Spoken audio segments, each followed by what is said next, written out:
What's the creepiest thing your child ever said to you? My 5-year-old daughter is trying to process the knowledge that everyone dies. So she tends to casually drop stuff about me dying into normal conversation. I know this is her age-appropriate way of trying to process the concept of mortality, but it is so unbelievably ominous and comes out of nowhere. I like your pretty dress, Mommy, but you won't be able to wear it when you're dead. I love you, Mom, but I'll miss you so much when you're dead. She also once dropped an absolutely terrifying comment about snuggling me when I'm dead. ETA, I'm 28, which in her mind is ancient. I'm practically at death's door. Okay, I know we just started here, but that last comment about her being 28 is kind of funny, because I feel like all kids at some point in their lives kind of adopt that mindset. I know when I was a kid, teenagers seemed like grown-ups, and anyone with gray hair was going to die any day now. So it's just funny how that perspective shifts as you age, but when you're young, you haven't quite grasped that concept yet, and so that is just hilarious. Anyway, let's get back to it. Story 2. My youngest, was 4, was on the carpet playing with his cars. Son, I can't wait to get a new house when this house explodes. Me, half listening. That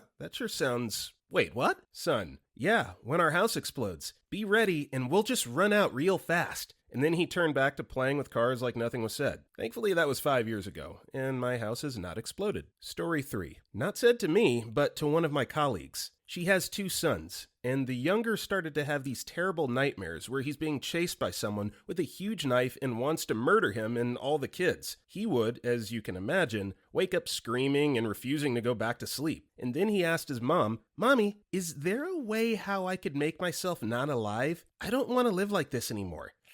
I can't even imagine how his mom must feel when it's her child, but damn. Story 4. My mom loves telling me this story about the time I discovered hypnotism. When I was 4, I found out about hypnotism. I don't remember how, but apparently I became fascinated by the idea of having mind control abilities. One day, my mom says my grandpa loaded me into the car for one of our normal grocery store outings, only for him to return an hour later, furious. After he calmed down, he told my mom that I refused to stop staring him down in the rearview mirror with a very serious look on my face. He had asked me to stop on several occasions, but said I never really replied. I just kept staring menacingly. Then, he said all of a sudden, I looked into his eyes and said, Papa, I'm going to hypnotize you. I'm going to put my toe in your mouth. My mom said she thought it was funny at the time, but couldn't laugh because my grandfather was seriously so enraged. Edit. Just wanted to say thank you to everyone for liking my story. I ended up having my grandfather for 16 more years, and he was my best friend. Story 5. When I was 16 and my younger brother was 9, he once said with a dead straight face,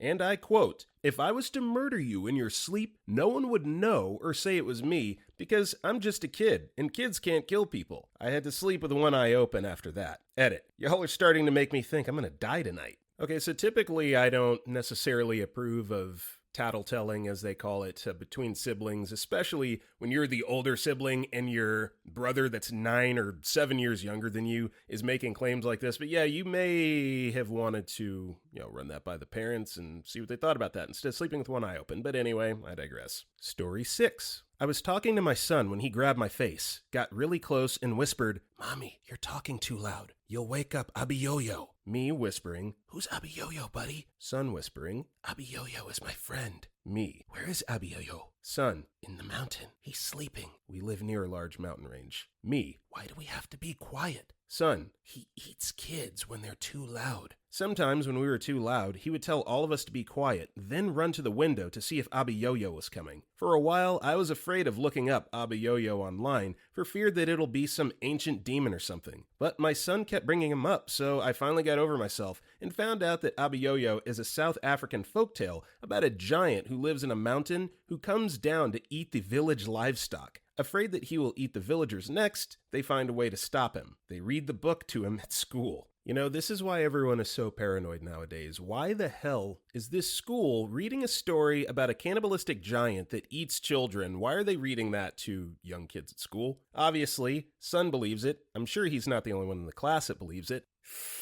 Yeah, Major Ick. Story 7. When my daughter was just 2, she said a couple of things that freaked me out. One night, she was looking up at the full moon from a stairway landing window. I thought it was cute, so I went up and asked her what she was thinking, imagining she'd say something like, "Is the moon really made of cheese, Daddy?" Or something like that. Instead, she looked at me in a creepy old woman voice and said, quote, "We're all in the same cage." Like a good horror movie dad, I ran to the basement and pretended nothing happened. Story 8. My little sister had some creepy moments when we were younger. She often claimed that people were in her bathroom at night talking and watching her. She called them Poe and the Tate Monster. There are a couple stories regarding them, both funny and creepy. One night she woke up scared and went to my parents' room to sleep with them. Before she went back to sleep, she used their bathroom. And when she came out, she said, "Why are there people in your bathroom, Mommy?" Dad was out of town. Mom still swears this was the scariest thing any of my siblings ever did. Story 9. There are already much creepier ones, but still, we observe a man littering on our block. 3-year-old daughter, "He just littered." Me, "He did. Littering is bad." Daughter, "He should be executed." By which she meant specifically having his head cut off. Me, maybe not for a first offense. Story 10. My ex-father-in-law died a couple of years before my daughter was born, so she never met him. He was known as a pretty funny guy, always quick with a one-liner. As strange as it sounds, there were no pictures of him around until my daughter was about 4 years old,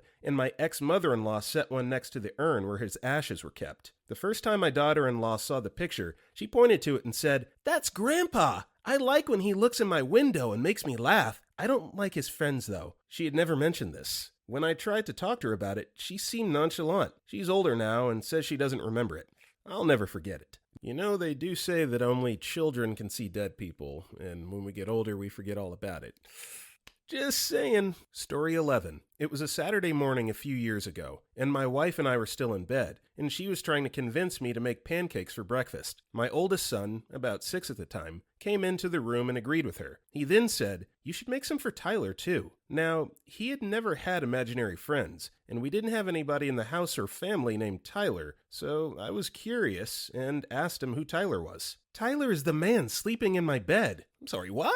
Anyway, turns out a local teenager had gotten pissed drunk the night before, jumped into the local public swimming pool, gotten separated from his friends, and wandered into my house, thinking it was his friends, very suburban, all houses very similar, and passed out on my son's bed in his wet, chlorinated clothes. My son thought this was fine and went downstairs to watch TV in the living room until he fell asleep on the couch, which was apparently the height of awesome for a 6-year-old. We called the cops. He was incredibly embarrassed, apologetic, and still quite drunk, and they came and took him home. Story 12. Copy-paste from other times I've told the story here. Purple Mommy. When my son was first learning to talk, he would tell us about something called Purple Mommy. It could be an imaginary friend, but these details were a little bit creepy. Here's a few of the Purple Mommy details. Purple Mommy is all purple with long hair and bright, all-white eyes. At the time, he mixed up purple with black, so he could have meant she was all black. Purple Mommy picks him up at night and turns off the lights. We would often find my son out of his crib in the morning, which would mean him crawling over the railing into the ground. At a time when he was barely walking, definitely found the lights in his room off a few times too. Even though he's terrified of the dark, Purple Mommy needs a bandage because she has blood everywhere. Purple Mommy has no smile, meaning a mouth. Purple Mommy can take her head off. Purple Mommy really doesn't like Daddy. He told us all of this stuff for maybe a year or a little more. If we ever asked where she was, he'd always point to the same spot, a corner of the room behind his open closet door. He would also wake up crying almost every night during this time. Once,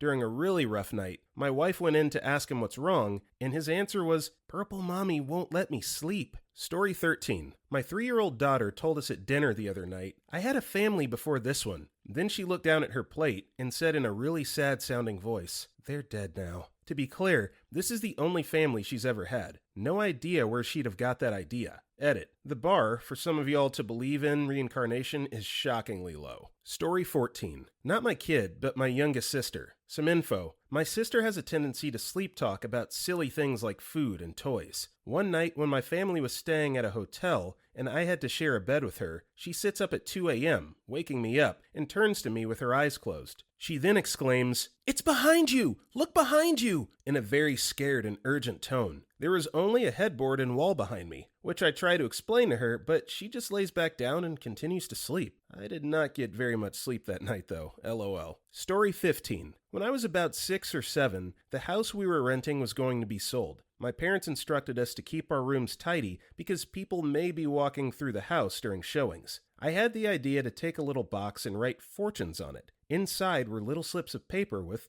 fortunes. The idea was that prospective buyers could take a slip of paper to get their fortune, kind of like a fortune cookie. I remember the first couple of slips of paper said stuff like, "You will have good luck." Then the rest of them had some pretty morbid stuff like, "You're going to die." My parents read the slips of paper beforehand, then sat me down and sternly told me the fortune box was a no-go. I was a pretty serious child. It didn't occur to me that a fortune box should be lighthearted. Shrug. Story 16. My 1 and 5-year-old daughter at Christmas at my grandma's house. My grandpa died 2 years before my daughter was born. He had a favorite chair. He sat in it all day long. Usually nobody uses it. Only the little kids spin around in it. So my daughter was headed towards the kitchen from the living room when suddenly she stopped and pointed at the chair. Man is sitting in chair." She left, came back 2 minutes later, stopped and pointed at the chair again. Man is sleeping." My husband and my brother were speechless. My husband kind of freaked out a little. He hates this stuff. But my mother, aunt, and grandma were all happy that grandpa was still with us.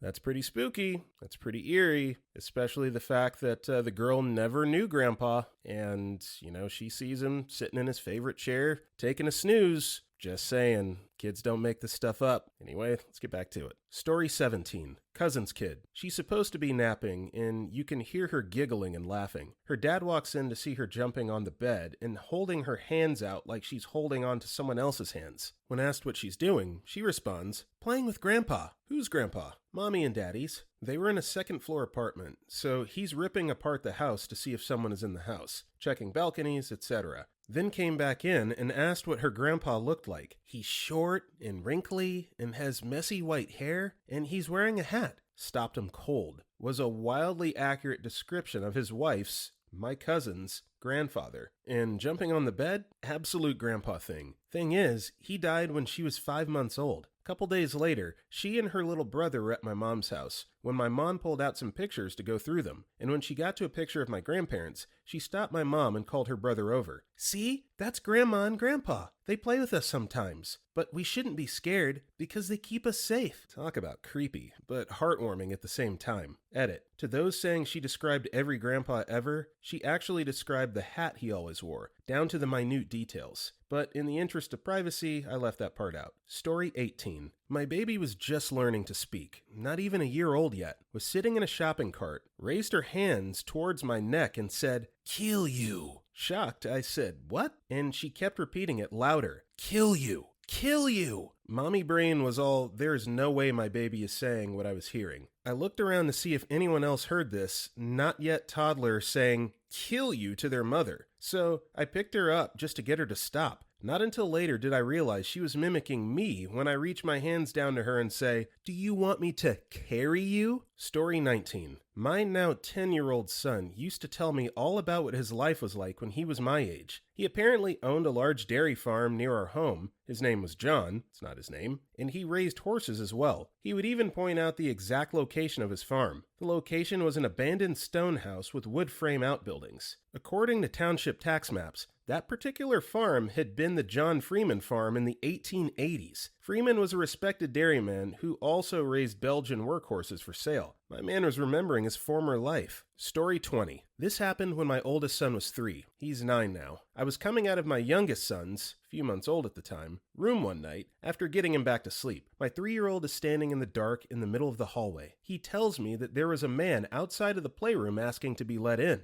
The man was all black and had no mouth, but he didn't let him into the house because he didn't know him and told him to leave. The playroom is on the 2nd floor. It also has no doors to the outside, only windows. My 3-year-old wasn't scared at all and told me the story in the most casual way. About a week later, he asked me if I ever called the police to tell him about the man who was outside the window because he might try to get in someone else's house and they might let him. Edit. Wanted to add because a few people have suggested it was a person that he saw that night. I didn't at the time, nor do I now think it was a person. If someone were trying to get to him, there's a window in his room that would have been much easier to get to than the window he saw them in. It really is the worst possible place for anyone to choose to get access to our house. I don't believe anyone would look at our house and choose those windows to break in at. I also doubt that the windows were even locked because the risk is so small of anyone getting in that way. So if someone was trying to get in that way, they could have easily opened the window from outside. He never mentioned it again after he asked about it a week after it happened. I don't know what he saw that night. I don't know how long he had been up before I found him in the hallway, but I had been up for a little bit with his brother and didn't hear anything, and our house is not very big. I could see the windows he was talking about as soon as I came out of my other son's room. I did go back and looked out the window. He said that it left after he wouldn't let it in. Story 21. Ex-wife's nephew started talking about the monster that came to his room at night. He wasn't scared of the monster, but said she was a woman, knew his name, and said nice things to him. A couple of years after he started talking about her, he found an old picture album he had never seen and was flipping through it on the floor. He flipped a page and jumped up pointing at the album. "That's her! She's the monster!" It was a picture of his Romanian great-grandmother who died 30 years before he was born. Story 22. My daughter, when she was around 4 years old, and I were walking through a park. She suddenly says to me, "Your friend is calling you." I reach into my pocket and grab my cell phone, which is not ringing and no missed calls. 1 second later, my phone starts vibrating and it was a friend I hadn't talked to in several months. I answered it and talked for a bit. My friend said he hadn't called me until that time and that I answered on the first ring. Still kind of freaks me out. Story 23. Not my child, but actually what I've been told I said to my parents when I was a kid. I always used to insist that I was a little boy named Chris, even though I'm female and my name is definitely not Chris. I insisted on this repeatedly as soon as I was able to speak, and would break down crying from frustration if I was told I wasn't. I also regularly told my parents that I missed my real family, that they died in a car accident, and that I wanted to go to heaven to see them. Extra weird, because my family isn't religious, and we hadn't discussed any concept of heaven prior, which left my mom worrying that she had a self-unalive 3-year-old on more than one occasion. After a while, my parents convinced me to stop saying I was a boy named Chris, and instead that I was pretending to be one. But that just resulted in me once telling my mom that I liked, quote, pretending to be Chris, but that I got scared when I did because there was always so much blood. My mom asked me if I meant ketchup, and I looked at her like she was an idiot, said, "No, Mom, it's blood," and then refused to talk about it again. This spanned from around when I first started speaking coherently through kindergarten or so. I have no memory of it, except that I remember really wishing I was a boy named Chris, and feeling like something wasn't how it should be with me up until around 2nd to 3rd grade or so, and then it just faded away. Story 24. Not my child, but I used to babysit a kid every now and then when I was in high school. The family lived kind of on the outskirts of the city. The house itself was normal, but the area around the house would sometimes give me the creeps, especially the backyard. Sometimes you'd be outside and it honestly felt like something was hiding in the tree line watching you, and it would get really, really quiet. One time, the kid was complaining about how it was too dark in his room, and he was afraid to go to sleep in there. The curtains in his room were closed, so I just told him to open the curtains and let some light in from the outside. He then froze up and told me he always sleeps with the curtains closed and begged me not to open them. I asked him why, and he said something along the lines of, "The horse outside always stares at me."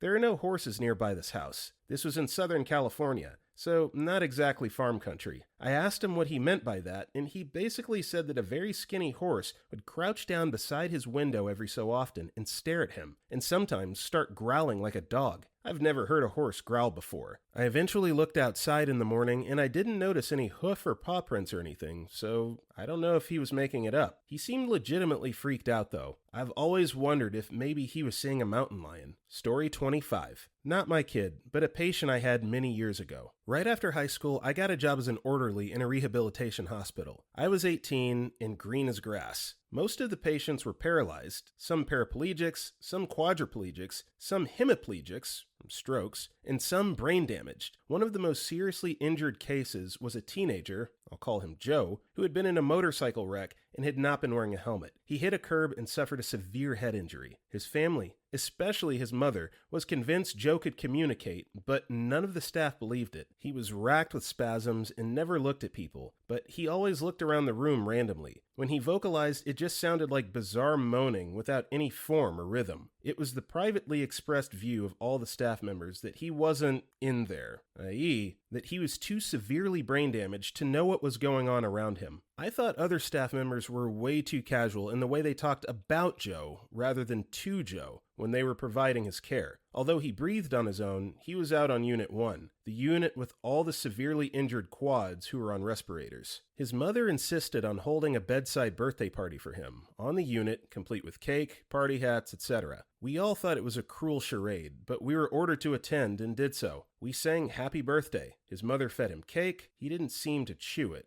but he did seem to still have a swallow reflex. It was sad and made me a little angry that the family couldn't accept what was the obvious truth, that he was alive, but not cognizant. I worked the 3 to 11 shift, and as an orderly, my main duty was turning patients. Another strong young orderly and I went from unit to unit, turning patients from one side to the other, to avoid bed sores. When we were leaving Unit 1, I thought I heard whispering coming from the direction of Joe's bed. I walked closer in the dimly lit room, and I could hear the very low strains of the Happy Birthday song. Joe was whistling, sort of tunefully hissing, very softly. From that moment on, I addressed Joe as Mr. Smith, and was very careful to speak directly to him, with respect. He still didn't seem to be in there, but I wasn't taking any chances. I think the macabre thought that he might be conscious, and aware frightened people, and that's why they treated him as an object rather than as a person. Story 26. My wife texted me once while I was still at work, and she was at home with our 4-year-old son. He's 7 now. Creepy enough to warrant a midday message. A little backstory. My dad's older brother, named Paul, died in a car accident in 1986 when I was 5. I don't remember much about him,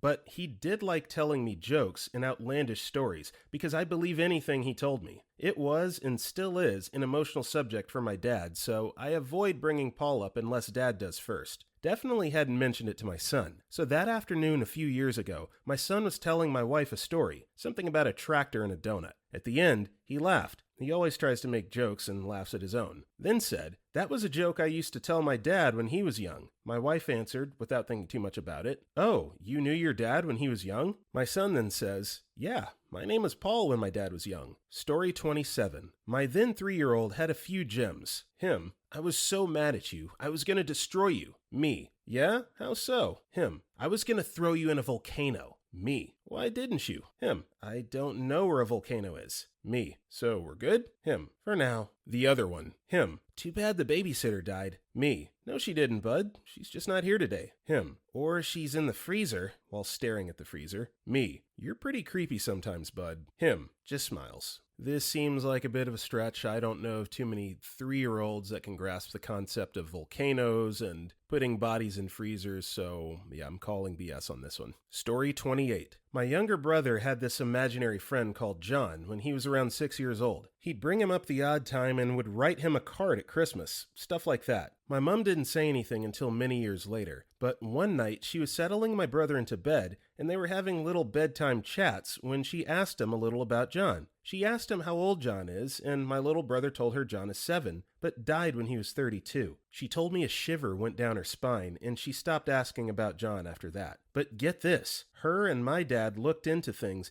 and found out that about 20 years earlier, a man called John died in a motorcycle accident at the bottom of our lane when he was 32 years old. Story 29. My mother died a few weeks ago. I went to her house to get some things, and she had a huge collection of stuffed animals that I brought home for the kids. My son, 5, and I were awake early about 3 days after her death, and he was playing with the stuffed animals in his room when he came out screaming and crying hysterically. This never happens. He's a very tough boy for 5. Now I was freaked. Asked him what was wrong, and he was legit terrified. I had never seen him like this before or after. He said that one of the stuffed animals moved. He said that he was playing with the other ones, and the little two-beanie stuffed dog moved, turned its head, and looked at him. He said he threw a doll at it, and its face got mean. He refused to go back in that room or leave my side until I put the stuffed dog in the trash. Not the inside trash, or the outside trash near the house, but the dumpster down the street. I don't believe in ghosts or anything, but Carrying that thing out to the trash, I got goosebumps and felt super freaked out. Story 30. Not me, but a friend. His daughter was 3 to 5-ish. She said to him, "Grandma's going to die tomorrow." Grandma wasn't sick, was in her 60s, so not likely to die of old age, since she was in relatively good health. Nothing that screams she's gonna die. Next day, Grandma fell downstairs and broke her neck. I don't believe in supernatural crap, but what a hell of a coincidence. Story 31. It actually just came up in my Facebook memories today. When my son was 2, I woke up to him standing beside my bed staring at me. When he saw me awake, he climbed into bed with me and started hugging and kissing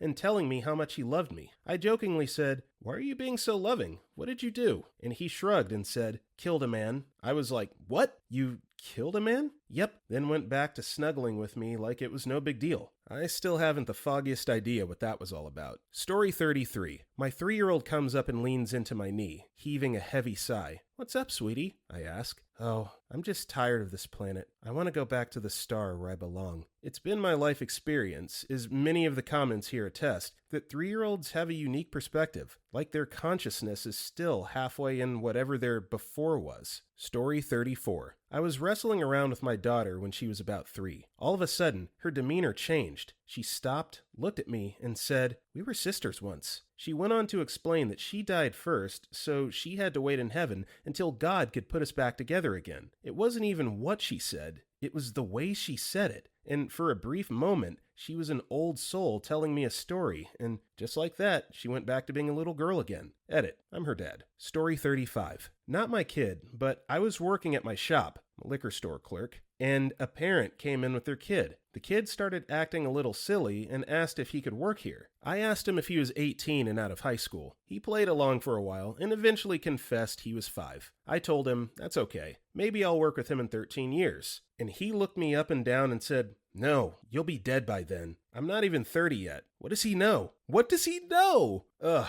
The parent apologized, but it still rattled me a smidge. Yeah, I don't know if my guy here is serious or not, but we've already kind of established that children really don't have any concept of age, and when you're that little, especially when you're 5, someone that's, quote, not even 30, is just knocking on death's door, as the OP originally said. So chill, man.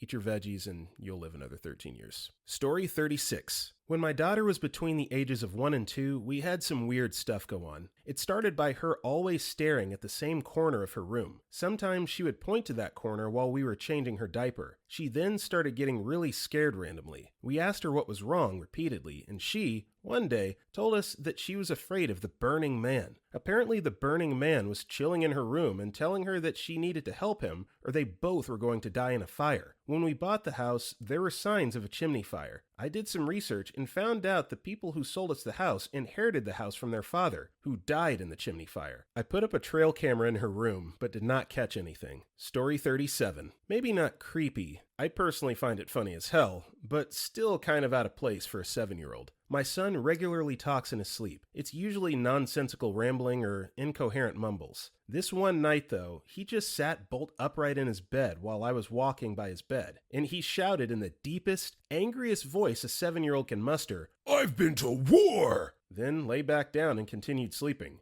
I was in stitches, like, what the F just happened? He didn't remember anything the next morning, and none of us know where he picked up the line. I've been calling him Sarge when he needs some teasing ever since. Story 38. Oh man, my youngest just woke up last night literally screaming bloody murder. When I got into his room, he's screaming and shaking, utterly terrified in his crib. I'm trying to calm him down, asking what's wrong, and he screams the man is trying to get him and won't leave him alone. It sent shivers down my spine, and I did a full circle in his room when he said that. I got him calmed down, and he kept saying the man won't bother me anymore. It took me a bit to relax, as he was so scared and worked up it got to me. Not sure what kind of dream or what was going on, but he was terrified. Even weirder, my oldest also used to talk about John that lived in the closet when he was the same age as my youngest. Story 39. When my nephew was 3, I went to my sister's house to watch him and his older sister. I was in the kitchen washing up some dishes when I looked out and saw him climbing up to the top of the water slide and noticed the pool cover was auto-retracting. I ran out to go get him,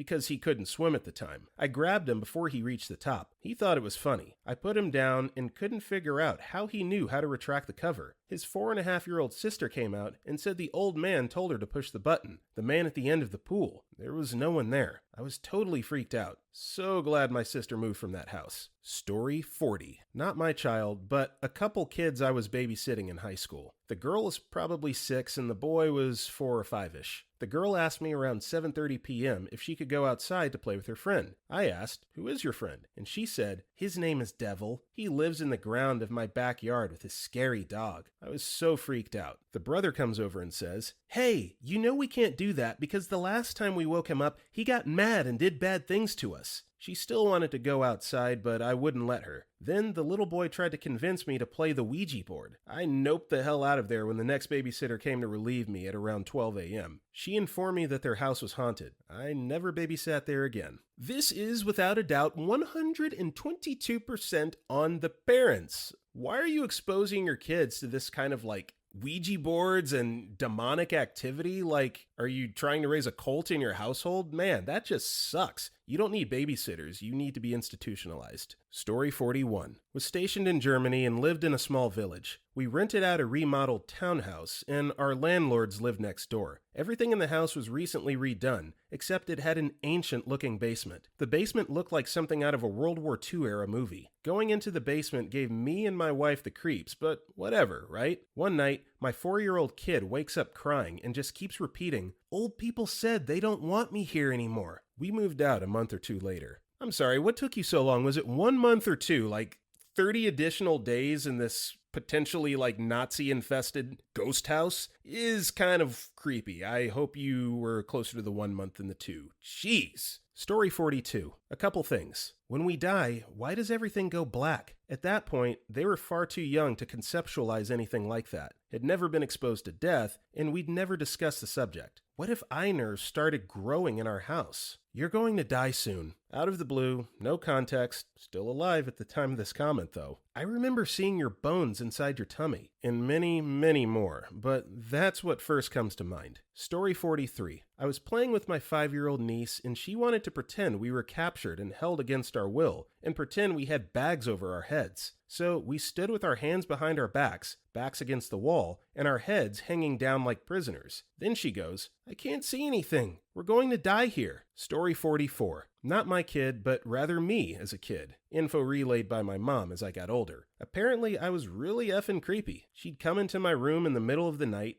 3 a.m., and I'd be in the corner talking to myself. "Hey, who are you talking to?" "My friends. The little boys and girls who can't find their mommies and daddies." Once we were driving, and I told her, "Did you know when raindrops fall on the ground, that's how souls get back to Earth?" I also used to talk to my friend Mimi, which was the name of my grandma who passed away before I was born. One time, we were looking at an old photo book, and I pointed to a picture of my late grandma and said, "That's my friend Mimi. She visits me in her rocking chair." To her knowledge, I'd never seen a picture of her before or been told about her. I also used to tell people that they glowed certain colors. My mom is convinced I was seeing auras. Once, I was playing on a balance beam, talking in this gibberish language I used to talk to myself. She asked what I was doing, and I said, "Practicing acrobatics like from when I was a man." IDK, man. Kids are effing weird. I'm glad I don't have a lot of memories of this. LOL. Story 45. When my son was just 3, we moved into our 220-year-old townhouse. As my son has autism, his speech was delayed, so he was only now starting to speak. The former occupant of our new home, an elderly lady, had moved out after her husband, Barry, passed away. The house is unusual in that it was built like a lighthouse, with a lot of stairs and just one room per floor, with an attic room on the 6th floor, which we never went up to. The attic was only to be used for storage, so we just left lots of boxes and furniture up there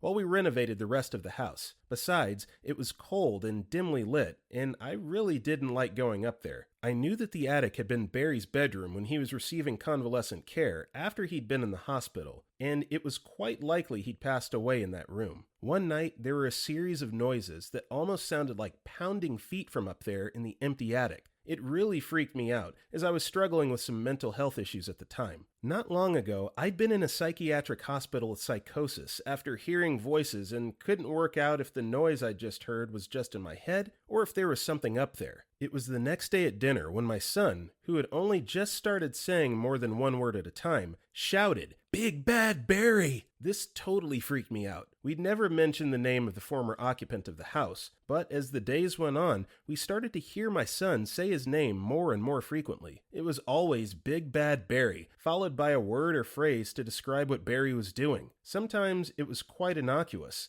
But one day he shouted out, "Big Bad Barry ate her!" Effing freaked me out a lot. This carried on for some time, until one day he added a new phrase, a softly spoken, "It's tie me up time." I was quite unwell again at the time, suffering from another episode of psychosis, so his words, coupled with the noises I thought I'd heard, were really chilling. I lost quite a lot of sleep thinking about Barry, and whether he died up there in the attic and somehow was communicating from the afterlife. Of course, it was all easily explainable. Big Bad Barry was a giant fish from the kids' TV show, Ben and Holly's Little Kingdom. Tie Me Up Time was actually Tidy Up Time, which was said at the end of his nursery group every day. And the noise was probably the neighbors or something falling over in the attic room. Story 46. Not something said, and obligatory not my child, but I work as a volunteer in a nearby aquarium. One of the activities is teaching kids how we care for injured sea lion refugees, using toys. This 5-year-old girl takes the syringe that you're supposed to use to feed the baby sea lion plushie, and instead starts stabbing the sea lion repeatedly. Me and my coworker tell her to stop. Her friends tell her to stop, her siblings tell her to stop, her parents told her to stop, and yet this continues on for 10 consecutive minutes. She had a lifetime-long grudge against that thing, and she was having a blast, absolutely laughing her head off. If she has the capability to do that to a plushie, then I'd advise the parents not to give her any pets. Definitely future serial killer behavior. Why did no one take the plushie away? Like, why are you just telling her to stop? Why are all these people telling her to stop and no one thought that it would be perhaps a better idea to just take the plushie away and make her stop? She's just a 5-year-old girl after all. Anyway, let's get back to it. Story 47. My ex had found out she was pregnant again. Her daughter at the time was around 3 years old. She was told that she had again suffered a miscarriage with her current pregnancy. My ex then went to tell her daughter. Her daughter stated that she hadn't lost her baby brother and he was still in her tummy. My ex just thought that was strange that she knew it was a boy because it was too soon to have known that and that she was trying to cope in her own way. Turns out she had not lost the baby and it was indeed a boy. Story 48. A friend of my mom's has a son who was in a car accident as a toddler. He nearly died and hasn't been the same since. He's 30 now. After the accident, his mom would find him talking to someone. When asked, he said it was his grandma. His grandma died before he was born, and at that point, not seen a photo. One day, his mom found some photos, and he said, "Oh, that's grandma," although having never been told what she looks like. Puzzled, his mom asked how he knew. "When I died, she sent me back because she knew you'd be sad." To this day, he doesn't remember saying it, but his mom believes in some form of afterlife. Story 49. When my daughter was about 3, we started to become convinced she could read our minds. She would randomly blurt out something I had just been thinking. Sometimes I would be thinking something like, "I better get her to bed, it's late." And she would turn around and look at me and say something like, "I don't want to go to bed yet." All still within the realm of extreme coincidence, but strange nonetheless. So one day, some of our friends were over and one of them said to me, "Your kid just read my mind again." So we decided as a group to put it to the test. We formulated a plan. My brother would take her into the other room to distract her and keep her busy, and one of us would choose a random object for us to focus on. He wrote this on a piece of paper and we passed it around to be sure everyone would be thinking the same thing. We didn't say it aloud, just in case she has like supersonic hearing or something. So once everyone had read the paper, I threw it away. We stayed together. No one could whisper it to her, and joined her in the other room, and told her to sit in the middle and we would sit around her. She was very excited because she thought we were going to play a game. So I told her, "We are all going to think of the same thing at the same time, and I want you to tell me what we are thinking, okay?" She said, "Okay," and got quiet and waited for us. With the cue, we all sat there thinking of this one thing. She looked at each of us only briefly and then said, "Orange, kitty, Tricky." That was it. Our cat, Tricky. The guy had written "your cat" on the paper. Always found it interesting that she described what she saw, not as a word, but an image. She's in her late 20s now and still reads my mind all the time. I'm just so used to it at this point, I stopped being so weirded out. Story 50. Sat next to a kindergarten kid on the bus. I was in high school and would ride through till the elementary school kids got on to walk my sisters home. They wanted to sit with their friends, and this little kid needed an adult to sit next to him. But the TA was gone that day, so I opted to because his stop was the same as ours. It was just quiet, and he looked at me and goes, "It's pretty dark when you die. Dark but loud, like people yelling at you." And then he said nothing for the rest of the ride. To be honest, I'd be more creeped out if he wasn't a weird kid. He was always saying weird crap. Like, one time he told me just full on said, "My Grammy died.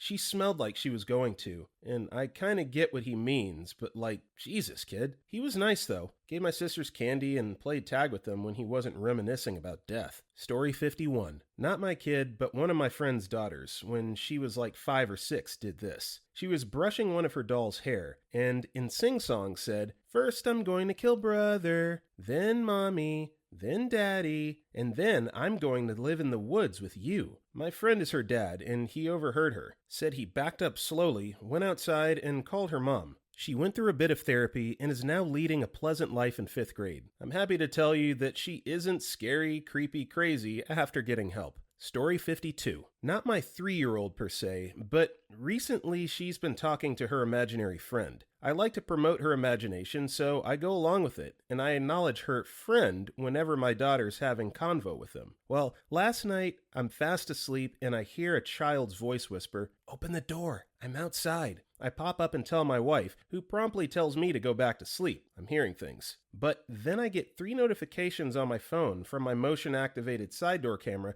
that a person is detected. I look over the replay and see nothing as the motion detection light triggers on. Story 53. My 5-year-old was getting a feeling she said like someone was standing behind her, but they weren't. It made her uncomfortable. That was how she described it. She kept talking about it. One day, I casually asked her, "Does this feeling or person have a name?" And she goes, "What does a D look like?" Then she turned around and walked away. She was learning letters at the time. I immediately tried to think of a dead person I knew with letter D. No one came to mind. I asked my mom, and she said the only person she knew dead with a D was her Uncle David, whom my little brother David was named after. Didn't know anything about the dude. Then, a few days later, I'm going through some old documents for a different reason, and I got the urge to stop at this random photo of a man. I turned over the photo, and it said David on the back. Made me feel super weird. Coincidence? Went about my business for a couple more days, and she continued to talk about her weird feeling. I could not stop thinking about it. Why was my mom's dead Uncle David hanging out around us so much? I mean, was he? Or was this just coincidence? I said to my husband, "I'm worried something is going to happen to my little brother David." I felt like there might be something going on, like a message, or who knows. It was weighing on me, but I couldn't figure it out. 2 days later, I discovered that my little brother had passed away in his hotel room. He had been dead for 3 days, and I finally figured out what hotel he was at, so I called to do a welfare check. Story 54. My daughter is the queen of creepy things and is constantly telling us about strangers in her room, when we're going to die and how, etc. She just turned 3. We're used to bedtime creepiness and it doesn't really faze us anymore. However, last week she caught us off guard. We were leaving a minor league baseball game, walking slowly with the rest of the crowd, and she had been sleepily resting her head on my shoulder. She suddenly popped up and at the top of her lungs yelled, "Everybody get home now! It isn't safe here!" We're American, so I have a big fear being gunned down out in public somewhere, and it really set off my anxiety. But I didn't show it or even respond to this proclamation from my daughter. I'm pretty sure it was a bit disturbing to others in the crowd as well. Story 55. I don't have a kid, but I do babysit my buddies' kids once in a while. One night I was watching them. I was in the kitchen and I heard them singing. You'd think that'd be cute, but the thing is, my buddy and I hang out on SciTube all the time, so there's always some video, usually of music playing. Well, you know kids will repeat everything they hear. So instead of some cutesy song, they start singing the chorus to this. And we get a link to the song, which I assume is very creepy. So imagine being alone with 3 kids and they start singing, "We're gonna be together forever. We're never gonna be apart." That was absolutely disturbing. Story 56. Not a parent, but the child. I don't remember any of this, but my parents swear it happened. Overall, I was just a creepy child, but apparently from the ages of 2 to 3, I had an imaginary friend. My parents would ask me who it was, but I never gave them a straight answer. Until my 4th birthday came around when my parents asked me again, I responded, "Oh, I'm just playing with Opa." They were rightfully creeped out, because my Opa died a month before I was born. Story 57. Was riding in the car with my nephew, 4, after picking him up from daycare, and he looked at me in the rear view and told me to turn down the music real quick because he had something to say. Nephew: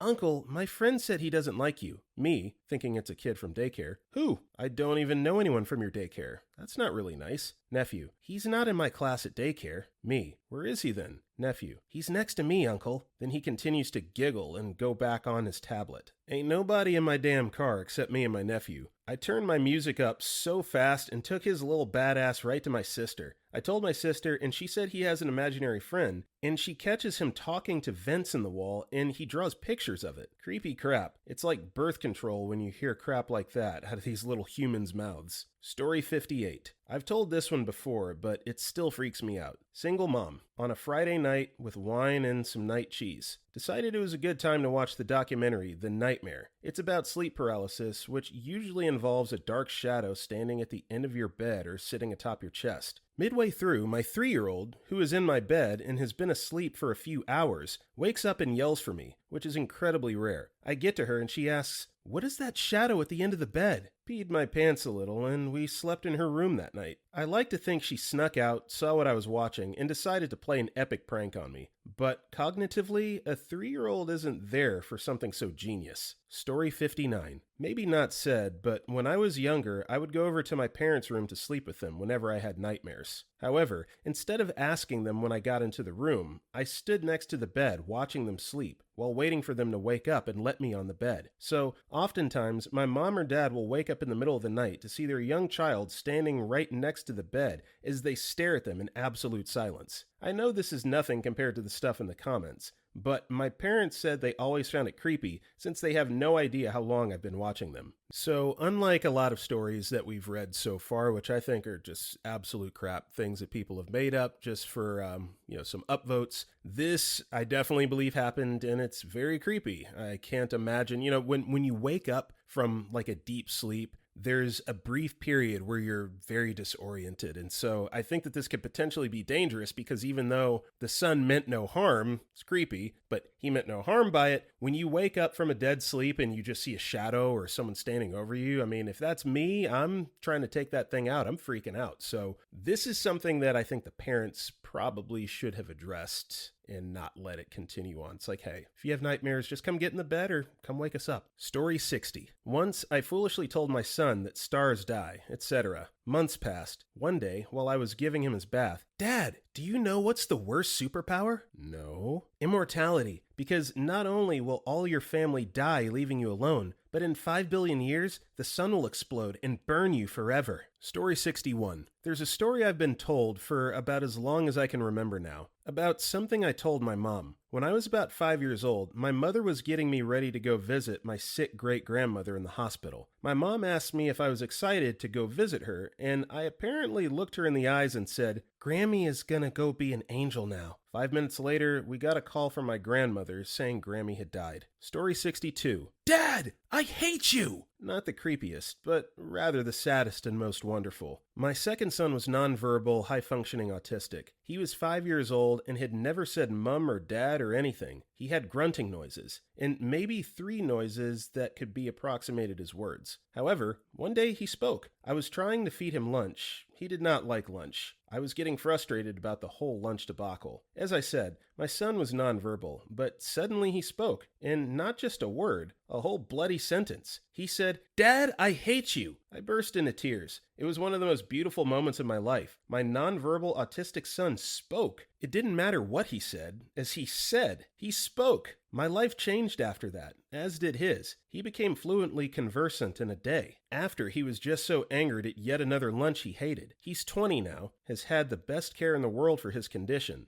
NHS. They're the best. Love it. Can't thank them enough. He is, my son, a genuine credit to humanity. He is not like the rest of us, and that's a good thing, an amazing thing that should be celebrated. He cuts through human BS like a hot knife through butter, absolutely knows right from wrong, and doesn't compromise. If only more humans were like the neurodivergent, the world would be a much better place. Story 63. Here's another one. At age 43, I went to nursing school and became a psychiatric RN. I got my first job at a psych hospital on the adolescent unit. We also had an attached children's unit. Sometimes I would be assigned to the children's unit, along with a female nurse. She and I worked together every day for 5 years. We've got a 5-year-old patient who came to us because of night terrors. Her parents were divorcing and had major problems of their own. Our patient would wake up every night screaming, saying that there were monsters in her closet and under her bed. My coworker, Shauna, was good with computers, and she created a quite professional-looking printed-out label for a product she called Monster Be Gone. We glued it around a can of air freshener. Every night before we put our patient to bed, Shauna would make a big show of looking under the bed and in the closet with the patient, and giving those areas a good dose of Monster Be Gone. End of problem. Eventually, our little patient got better and went home to live with her mother. We sent the Monster Be Gone with her. Story 64. My first kid was between 2 and 5 years old.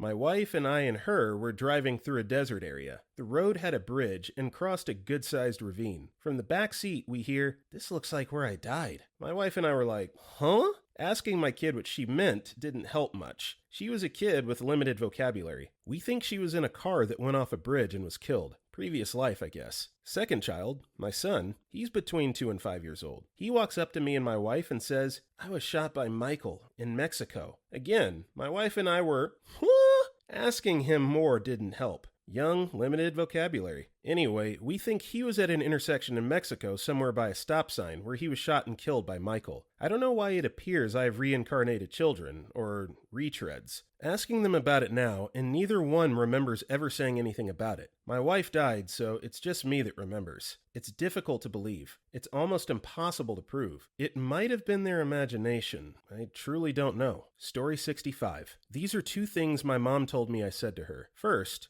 I was 2 years old. We were in the car and having a conversation with no one. She asked who I was talking to, and I said, "Grandma." She said, "Grandma is in this city." And I said, "No, Angel Grandma with brown hair." My brown-haired grandma died 4 years before I was born, and no one had told me about her. Second, I was also 2, close to 3. We were in Virginia, and as we were passing a church, I said, "That's where the sick people go." She said, "No, that's a church." And I said, "No, sick people go there." She was curious, and it wasn't long after the first incident. So she pulled up to the church, and there was a plaque outside about how it had been turned into a hospital during the Civil War. Story 66. I was washing dishes in the sink one day, and my kid, who was almost 4 years old, comes up beside me and watched intently for a few seconds, then said, "Mommy, I used to wash dishes just like that when I was a grown-up." For a few months, she'd say that every now and then about the things I was doing, and then she never spoke of it again. I still wonder about it sometimes. Story 67. Oh, I've got a few. We jokingly call our son the haunted child. At age 4, "Mom, I used to live a long time ago and died when I was 84. My wife was named Eleanor and we didn't have kids. I came back to Earth to be little again." Age 3, after I just lost a pregnancy at half term. "Mama, I love playing with," here's the baby's name, "he comes to my room to visit me when you go to sleep." At age 5, "Sometimes I see lots of people in our house, but they never talk. They just quietly watch us." And again at age 5, "Mom, I don't want my birthday to come because you won't be there." Me, "Of course I'll be there, bud." Him, "No, you won't. You'll be in heaven, and I'll miss you too much." Update, I lived through the birthday. Story 68. "Mommy, take this chair into my room." Me, "Why do you need a dining chair in your room?" Daughter, "For the lady." I'm like, "Okay." And then I take the dining chair in her room, and she said, "Right here," near the dollhouse. And then I said, "Where's the lady?" Daughter, "She comes at night. She plays dollhouse." Went similar to that. She was almost 5 at the time. Over time, I was able to get more info. The lady looked like a grandma with blonde hair and wore a pantsuit and played with her in the dollhouse. My daughter had a tendency to wake up in the middle of the night. The lights would go on and she would start playing in her Mrs. Goodby dollhouse. It talked when you would push certain things and the doorbell. Story 69. I'm posting this for my mom who wanted to add her story. I don't remember the events, but she said she was in another room when she heard me, around 3 or 4 at the time, having a conversation with someone. She came in to ask who I was talking to, and I responded with Grandma Leah. My mother's grandmother Leah had passed the year before, so my mom inquires further, asking details about her appearance. I cheerfully responded with a pink dress and a white necklace. Leah was buried in a pink dress with a pearl necklace. As my mom is standing there shocked, as there's no way for a toddler me to know these details, and then I tell my mom that Grandma Leah wants to say thank you for fixing her hair. This is when my mom is completely freaked out. When my mom went to the funeral parlor before the service, she saw her grandmother's hair styled completely different and in a way she would not approve of. So my mom fixed her hair and went about getting ready for the service. She didn't tell her mother or anyone else about redoing her hairstyle, and me mentioning it so casually that afternoon creeped her way out. Story 70. An 8th grade student of mine who had a disturbing infatuation with me. She then proceeded to show me pictures in her phone from my private Facebook page. I shudder to think how deep her Googling took her to find me because I was renting my home and had all of my socials locked down tight to prevent students Googling me. I still don't know how she got those pictures. Story 71. Years ago, when my son was just learning to talk, we had him in his high chair in our kitchen one morning. I was feeding him his breakfast when suddenly he points to the passageway entrance leading from our kitchen to our front room. We live in a 200-plus-year-old Yorkshire tenement, and says, "Who dat?" Who's that? I looked to where he was pointing and asked him, "Who is it?" "Is a man," he replied. Both me and my wife looked at each other, freaked out, but didn't say anything. I left it a few minutes, and he didn't say anything else. Then I asked him, "Where's the man?" And he turned to look back at the passageway again and said, "Oh, he gone." My daughter has named our house guest Steve. Steve gets the blame for everything now. Story 72. Not my child per se, my niece and nephew. Said nephew was born 3 weeks after my father died. He talked to photos of my father all the time. Even before he could talk, he'd just babble to his picture. It was obvious he knew him. When he was about 5, I had a grandson who lived 25 hours, then passed. I asked him if he wanted to sit on my lap and let me read a story. He told me, "Your lap is already full of that tiny baby boy and there's no room for me." Niece. I'll just tell you the most interesting one. She was about 3 or 4. I was taking care of my friend's house, which everyone knew was haunted, but I poo-pooed it until this. It was night. I was in the office working, and niece told me she wanted to go to bed. I told her to head into the big bed and I'd be there in 15 minutes. We shared a bed in that house when we house sat. She told me she couldn't sleep alone, went back and forth for a few, then said, "Can I take the little girl in there? And can she sleep with us?" I said, "Sure." And she held her hand out, said, "Come on, little girl," and happily went off to bed. I didn't sleep well that trip. Story 73. Not a child, but one time while I was working retail, I had 2 little old ladies come up to make a purchase. One lady was perfectly normal, probably taking care of her sister, or maybe a paid caretaker. The other lady had protuberant, glossy eyes and just stood there, staring at me the entire transaction, stock still. The other lady turned and started walking out, while Glossy Eyes takes one step towards me and says, in a very serious and slightly etheric voice, "Remember, the mother rabbit loves her children," then wanders off. I fully understand how stories of cryptic oracles appearing and giving ominous riddles, then vanishing exists throughout history now. Story 74. When my son was 3, we were taking a walk through the neighborhood and walked past a church with a St. Francis of Assisi statue and a little memorial garden. He asked who that was, so I gave him a short version of the story about St. Francis preaching to the animals. And my son stopped and said very, very seriously, "So, do the animals go to a different church?" Maybe more sweet than scary, but he was so intense about it. That kind of kid intensity makes almost anything scary. Story 75. Something I'd said to my mom as a child. We just moved into a house my grandparents were going to fix and flip, and help start the process. We had to wake up at like 3 to get me to school at 4:30 for an out-of-state field trip. I'm eating, looking out through the kitchen window at this open field by our rural country home. Mom says I started sobbing because the vampire was in the window again. No one's there. She had me describe the guy and ran around to the neighbors after dropping me off, to warn them in case it was a failed robbery. Each neighbor agreed. I was describing the previous owner who killed himself. Story 76. I have no memory of this, and for a little bit of context, I have an older brother I never got to meet. We also have different dads. He was 2 years old and he tragically drowned. But apparently, when I was younger, old enough to speak, so like 3 to 5, my parents and I were on a trip to see my grandparents. or on a trip back home from my grandparents. I don't remember what they told me. It was like a 5 to 7 hour trip. Now, at the time, I had no idea I had said older brother. I literally did not know he existed. Then, while on this trip, late at night, a quiet car ride, I randomly spoke to my mom and said something along the lines of, "Mom," insert brother's name here, "is okay. He wants to let you know he's okay." My dad stopped the car immediately, turned down the music, and both of my parents just looked at me in just complete shock. To this day, both of my parents are freaked out and neither of them know what happened. I've asked both of them their side. My mom was slightly relieved. My dad, on the other hand, was horrified.